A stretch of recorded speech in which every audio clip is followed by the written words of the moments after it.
in education to see how your students get ahead and finish their high school and then go on to college and get a good education. These are the things that I miss. The Divine Word Missionaries is an international order, and very often we take students from other countries to Ghana, and we have a language institute there. A few years ago, we got 4 young men from Madagascar, and they didn't speak any very poor English. So it was my task to train them up in English so that they could go into the major seminary and take their lessons, their theology and philosophy in English.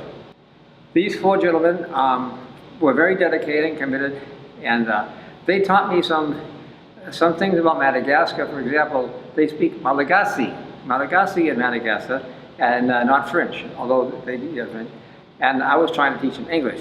So as time went on, I got some books, English language books, and we managed to get through that.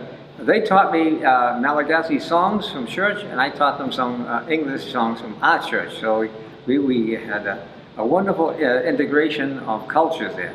The Madagascar culture, and the Ghanaian culture, and of course my own Boston culture. So they did very well. All 3 of them will be ordained priests in their various countries, and the other one was a Divine Word Missionary brother, a very nice fellow, and they're all out doing ministry for the Divine Word Missionaries now. So they're good people. A very solid background, just that they had to be adjusted to the English way of life in Ghana, and especially the language, and then go on to higher education in the seminary. And then some of my students became priests, some doctors, lawyers.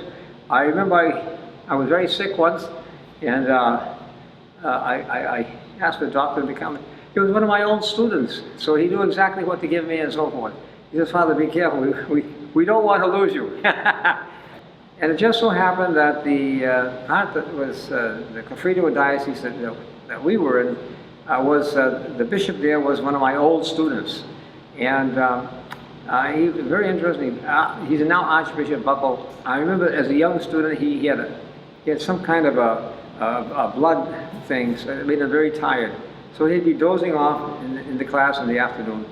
And I don't know what prompted me to do this, but I took a duster, a blackboard duster, and I threw it at him, and I woke him up. I said, "Buckle, you have to wake up." And listen, I know it's difficult to learn at 1 o'clock in the afternoon when the sun is beating down on the aluminium roofs, but try your best. So anyway, we got along pretty well, and it turned out that this particular student later on became my own bishop. And the school I was teaching at, started by the SVD, was about 40 years old when the SVD decided to hand it over to the administration, and the whole school, in fact, to the diocese. So my provincial said, "Vinny, I can't come up there, but could you stand in for me and hand the school over?"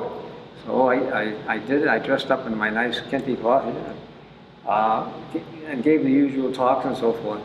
And then it came time for the event to come to an end. So I went over to the bishop and said, "Thank you very much, Bishop Buckle. It was very nice teaching you, and here's a symbolic key for the school, for the whole school." And he said, "Thank you very much, Father Vinny. We appreciate all that you have done for us."